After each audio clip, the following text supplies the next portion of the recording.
Barb Keisman, and this is my niece Brandy.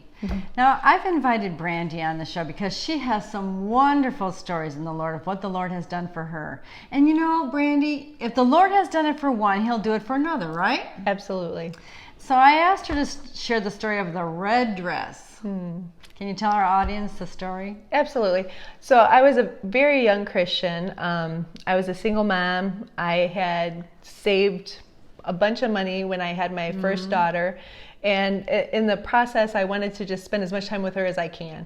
So I was coming to the end of that money, 4 months in. She was 4 months old, and it was Christmas time. Right. And so I would go shopping, and my way of shopping was I would pick a bunch of stuff out, and then I would decide reasons why I didn't really need it, and I'd put it all back, and then I had the excitement of shopping, but I didn't actually have to buy anything. I love that. I love that. So it was a Saturday night, and I was 30 minutes from my home towards the west, and I go to church 30 minutes from my home towards the east.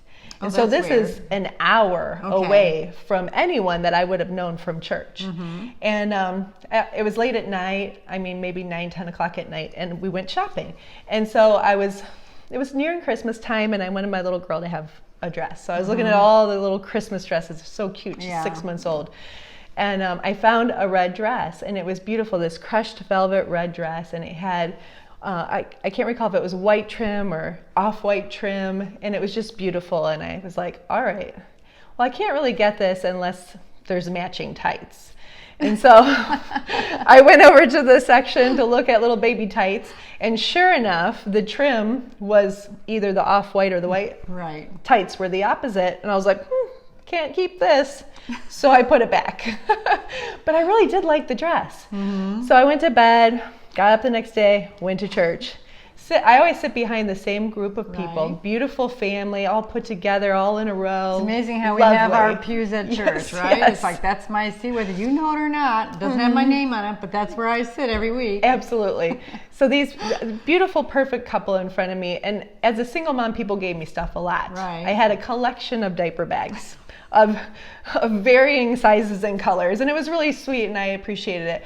But the woman in front of me, who we'd never talked, turns around and says, I got something for you. And she pulls out a diaper bag, and it was exactly like one I already had. And I was like, thanks, that's really nice. And I just put it on the floor and carried on with church. And at some point in time, I decided to look in there just to see if it had different pockets or something, And I look in, and I see red. And I pull out the red dress, the same red dress that I was looking at the night before. And I was like, wow, God really wanted me to have this thing. And then I looked again, and I pulled out the matching tights. Making me cry. Because you know what? Moments like that tell you God knows what I'm going through. He sees me. He cares about what I care about. He cares about the little things. Yes. It was, it still stuck with me, but it was a time when I just knew that He's a God that sees me, that He sees something as small as a $14 dress that I couldn't possibly afford. You know what? Sometimes when we're poor, that's when we get to really experience the richness of God. Because if we can provide everything for ourselves, sometimes we don't really need God, but it's in those weak moments. Yep. Those vulnerable moments, I can't get this, I can't afford this myself, and God comes through, and it's like, that spoke to you. And I know that story, what God did for you, carried you for a long time, didn't it? It did, and it also just gave me, the less money I spent was the more time I spent with my daughter before I had to go back to work. I kind of made my own maternity leave. And so that was just one more day that I got with her before I went back to work, and it was beautiful. Thank you for sharing that.